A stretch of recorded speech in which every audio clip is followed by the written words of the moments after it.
मछली, जैसे शरीर धारी जल के बिना हो मछली, कदाचित शरीर धारी जल के बिना हो मछली, ताके शरीर धारी, पर मैं ना रह सकूंगा इनको बिना निहारे, पर मैं ना रह सकूंगा इनको पल निहारी।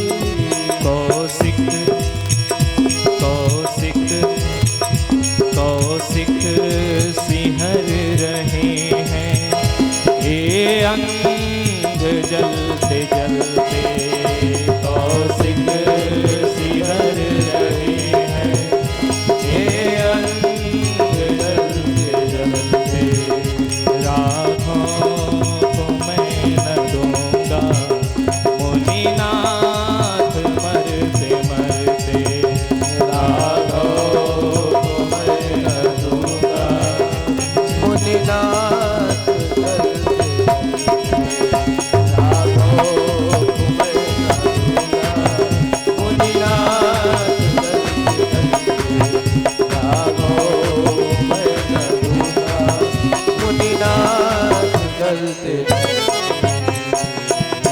राजा दशरथ कहते हैं कि हे मुनिनाथ, मैं इस राघव को अपने मरते मरते तक नहीं दूंगा, मरते दम तक नहीं दूंगा।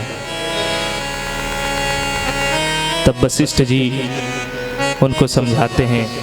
तब वशिष्ठ बहु विधि समझावा, नृप संदेह नाश कर पावा। तब वशिष्ठ बहु विधि समझावा,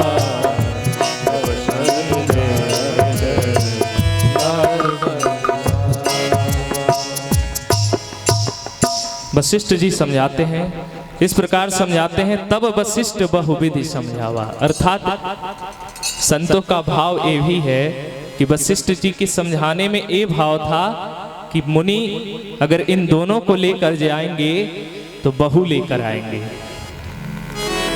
तब वशिष्ठ बहुविधि समझावा।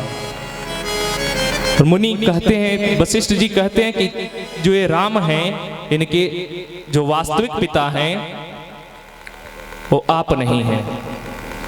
ऋषि मुनि की तपस्या के द्वारा यज्ञ होता है और उसी यज्ञ से करने से जो चरु लेकर यज्ञ नारायण भगवान प्रकट हुए, उससे राम का प्रादुर्भाव हुआ।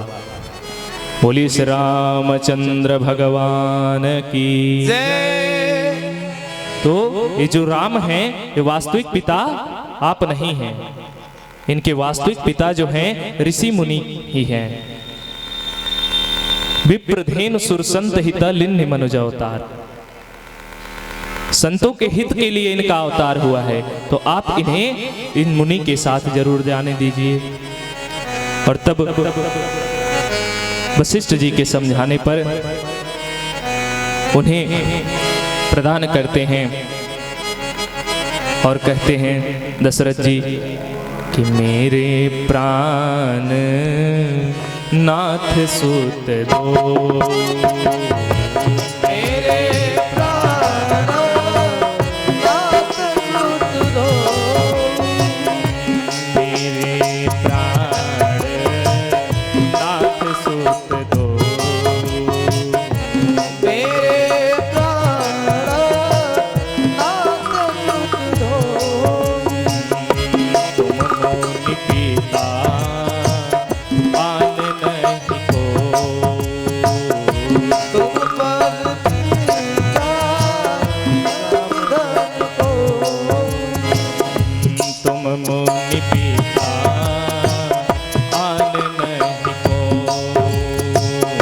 तुम मुनि पिता।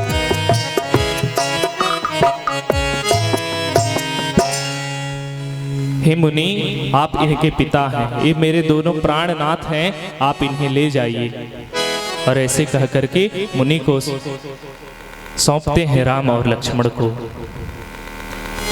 फिर राम जी और लक्ष्मण जी अपने माताओं का आशीर्वाद लेने के लिए माताओं के कक्ष में पहुंचते हैं। और यहाँ पे गोस्वामी जी लिखते हैं कि जननी भवन गए प्रभु चले नाय पद शीस।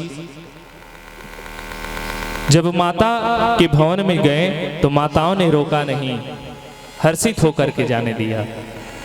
क्योंकि जब बाल लीला में श्री राम जी रो रहे थे, उस समय जब भगवान शंकर आए थे तो भगवान शंकर ने माताओं से बताया था कि जब मुनि आए तो उनके साथ जाने देना, उधर से आएंगे तो बहू लेकर के आएंगे, अर्थात जब मुनि के साथ जाएंगे तो इनका विवाह हो जाएगा।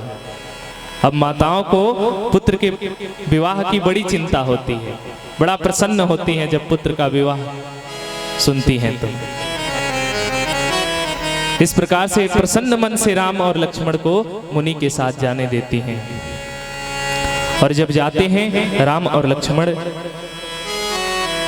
तो राजा से लिपट के रोते हैं, राजा भी रोते हैं। जब इस घटनाओं को विश्वामित्र जी देखते हैं तो उनके मन में भी मोह उत्पन्न हो जाता है, संशय उत्पन्न हो जाता है कि क्या यही भगवान है जो अपने पिता के लिए इतना रो रहे हैं। अब इनकी परीक्षा लेने के लिए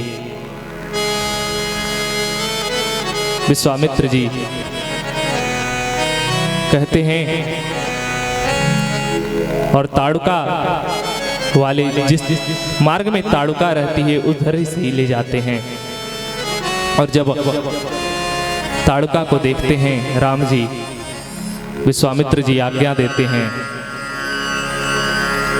राम जी उनसे प्रश्न करते हैं कि ये तो स्त्री है, स्त्री पे तो हाथ उठाना शास्त्रोचित व्यवहार नहीं रहेगा। फिर विश्वामित्र जी समझाते हैं कि ये स्त्री नहीं है, स्त्री के अंदर छिपी हुई एक पिशाचिनी है, इसे मार दो। तो एक ही बाण प्राण हरि लेना, एक ही बाण प्राण हरि लेना, दिन जानी तेहि निज पद दीना, दिन जानी तेहि निज पद दीना। एक बाण में उसके प्राणों को हर लेते हैं, लेकिन उसके प्राण बार बार श्री राम जी से कहने लगते हैं कि हे भगवान, इसका शरीर दुष्ट था, मैं तो दुष्ट नहीं था। फिर उसके प्राणों को दीन जान करके निजपद देते हैं भगवान। और तब ऋषि अपने प्रभु श्री राम को पहचानते हैं। और जब आश्रम जाते हैं तो जनकपुर से धनुष यज्ञ, फिर आश्रम जाते हैं, फिर ऋषि का यज्ञ होता है। यज्ञ में मारीच और सुबाहु से यज्ञ की रक्षा करते हैं। फिर जनकपुर से बुलावा आता है और राम और लक्ष्मण को लेकर के जनकपुर की तरफ बढ़ते हैं। विश्वामित्र जी मार्ग में अहिल्या माता की शिला देखते हैं, गौतम मुनि का आश्रम देखते हैं और पूछते हैं, सोचते हैं कि विश्वामित्र जी गुरु जी अपने आप बताएंगे, लेकिन फिर सोचते हैं कि लक्ष्मण पूछेगा। फिर जब राम जी देखते हैं कि अब कोई नहीं बताएगा तो खुद ही पूछते हैं कि पूछा मुनि शिला प्रभु देखी, सकल कथा मुनि कहा विसेखी। पूछा मुनि शिला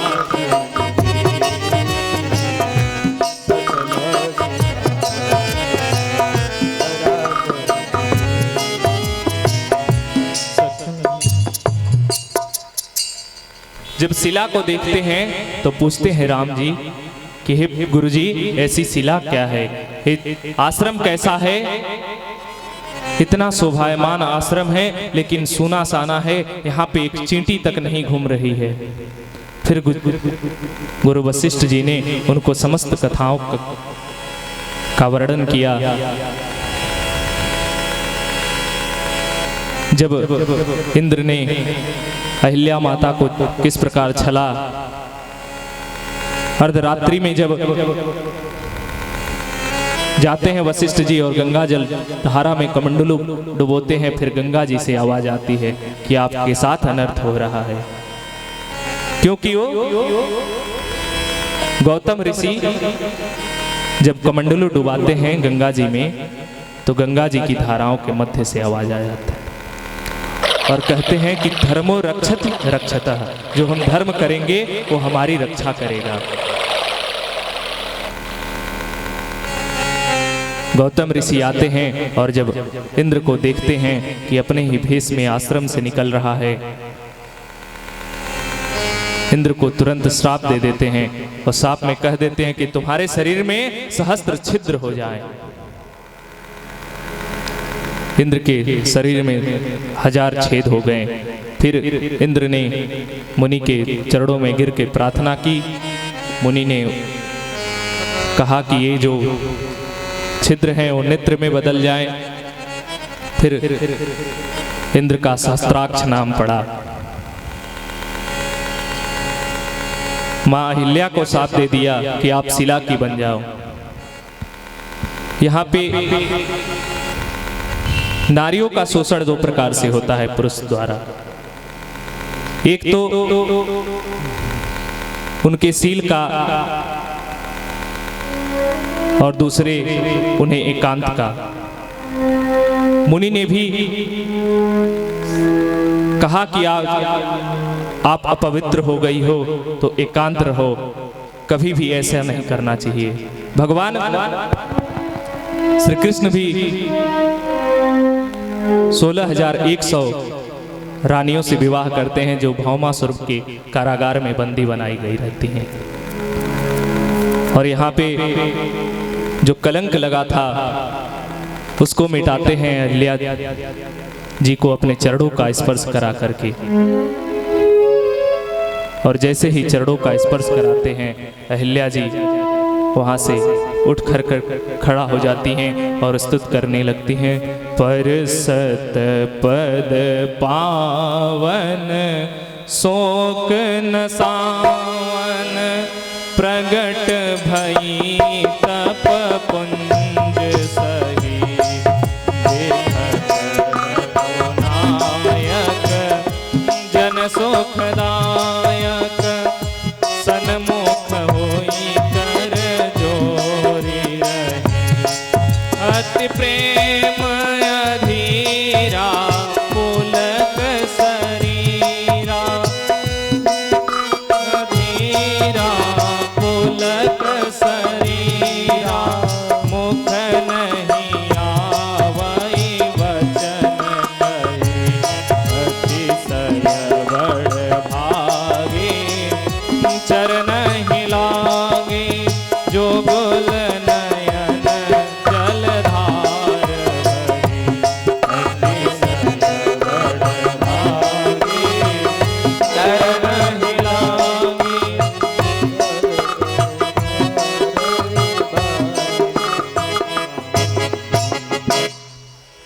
स्तुति तो बहुत प्रकार से मैया ने किया है। मुनि साप जो दिन्ना अति भल किन्ना, परम अनुग्रह में माना। जो मुनि हमको साप दिए हैं ये उनकी कृपा है कि आज हमें रघुनाथ जी का दर्शन हुआ है। और साप को पा करके मैं धन्य हो गई हूँ। अस प्रभु दीन बंधु हरि, कारण रहित दयाल, तुलसीदास सठते ही भजो, छाड़ी कपट जंजाल। ऐसे दीन दयाल को मैं बारंबार प्रणाम करती हूँ। मैया प्रणाम करके और गौतम ऋषि के धाम को चली गई।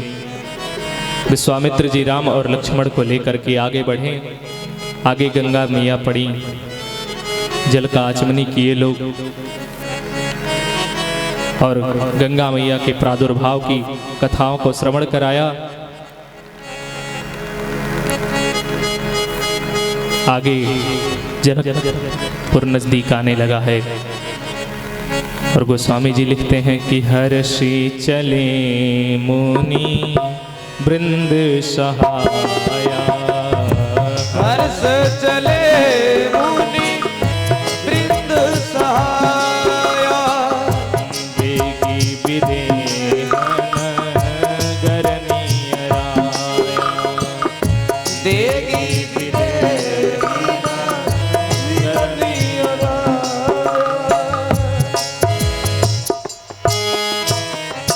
जनकपुर आ गया और वहां पे जैसे ही मुनि और राम लक्ष्मण जी पहुंचे हैं।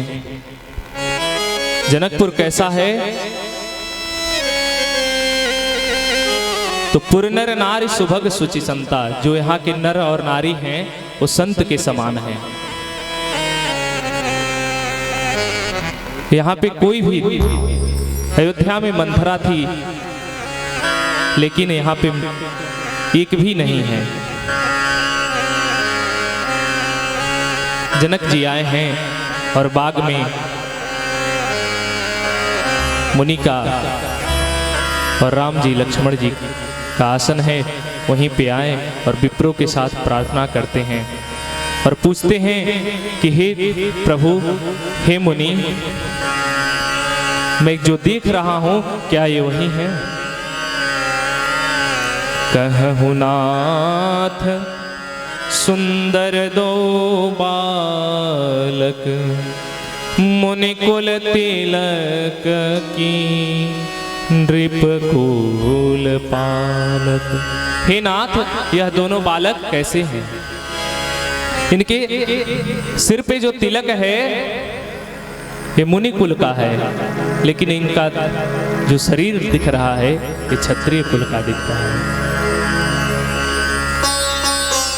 कि जो वेद जिनकी स्तुति करते हैं वह नर रूप में प्रकट हो गए हैं। जब ऐसा वर्णन करते हैं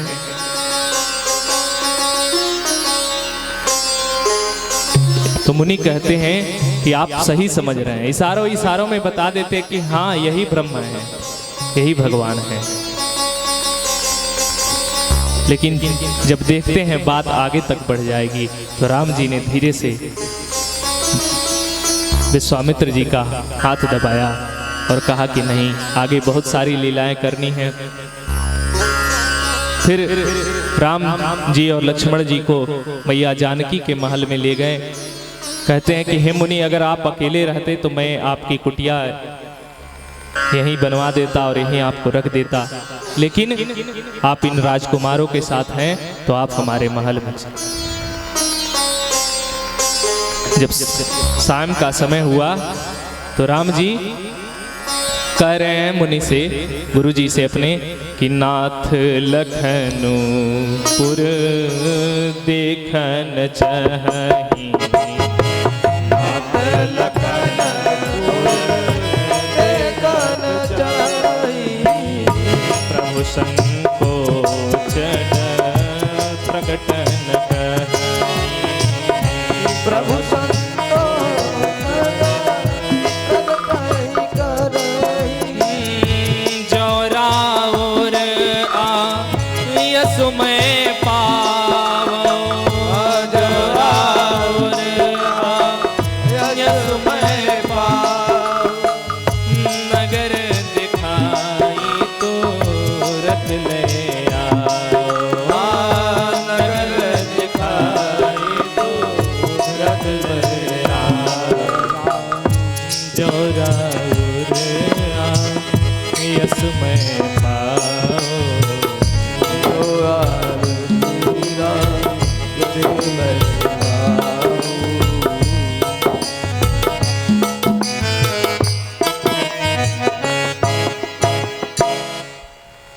राम जी और लक्ष्मण जी वही हैं और राम जी कह रहे हैं कि नाथ लखन जो ये लखन है मेरे छोटे भाई हैं, हे नाथ ये नगर देखना चाहते हैं।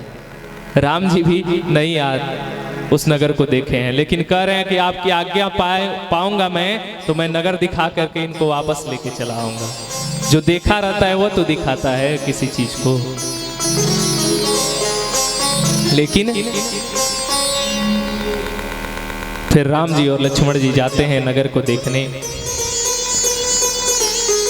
और नर नारियां ऐसे दौड़ते हैं कि धाय धाम काम सब त्यागी, मनहु रंक निधि लूटन लागी।